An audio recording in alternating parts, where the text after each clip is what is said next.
From JBS Studios in Greater New York, this is the JBS News Update with Teisha Bader. I'm Teisha Bader with the JBS News Update for Wednesday, May the 24th, 2023. Israel's security agency, the Shin Bet, said it had successfully thwarted a terror attack last month.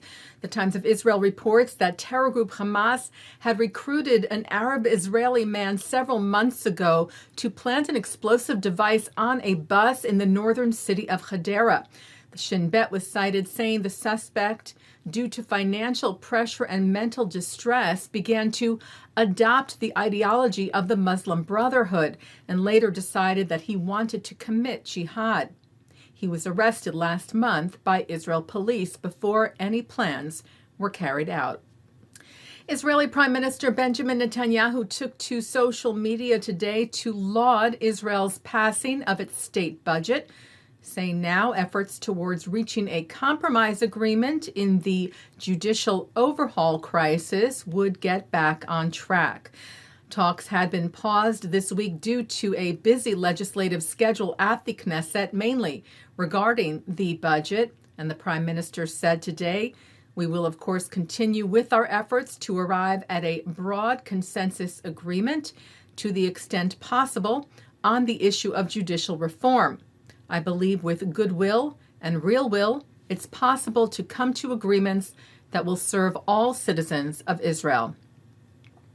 U.S. Ambassador to the United Nations Linda Thomas-Greenfield addressed the UN Security Council's monthly meeting today on the Israeli-Palestinian conflict, where she lauded the ceasefire agreement reached on May the 14th after the rocket attacks on Israel from Gaza. She said the question we must ask today in the aftermath of this latest round of fighting is what can be done to prevent future violence and better protect Israeli and Palestinian civilians. She said we believe diplomacy and direct engagement must be central to these efforts. Thomas-Greenfield condemned inflammatory remarks from Palestinian Authority President Mahmoud Abbas made on May the 15th. She said, equating Israel with the lies of infamous Nazi propagandist Joseph Goebbels, which she called a gross affront to Holocaust victims and survivors. Making this kind of statement about the world's only Jewish state, she said, is entirely unacceptable, especially during a time of rising anti-Semitic violence around the world.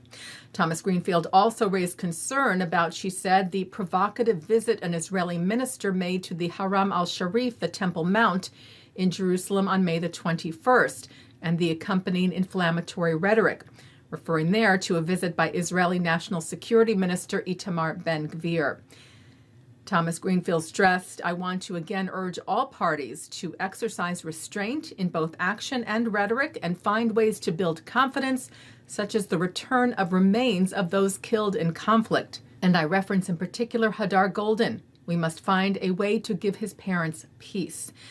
The remains of IDF soldiers Hadar Golden and Oron Shaul have been held in Gaza by terror group Hamas since 2014. The JTA reports that U.S. President Joe Biden will unveil his national strategy to combat anti-Semitism tomorrow. As we reported to you, a number of Jewish organizations and hundreds of rabbis have called on the president to have that plan embrace the working definition of anti-Semitism by the IHRA, the International Holocaust Remembrance Alliance, which includes defining anti-Semitism when criticizing Israel beyond the norm. The strategy is being helmed by Second Gentleman Doug Emhoff, who is Jewish, and White House Chief Domestic Policy Advisor Susan Rice. Taking a look now at our programming for tonight on JBS for Wednesday, May the 24th. At 7 o'clock, it's Talmud Study. At 7:30, Rabbi Bradley Shavit, Artson, and Rabbi David Wolpe speak on the Jews as a chosen people. At 9, Sara, Esther, Crispe, and Rabbi Jeffrey Segelman discuss the Ten Commandments. At 10, Ken Spiro talks about the impact of Judaism on modern political thought.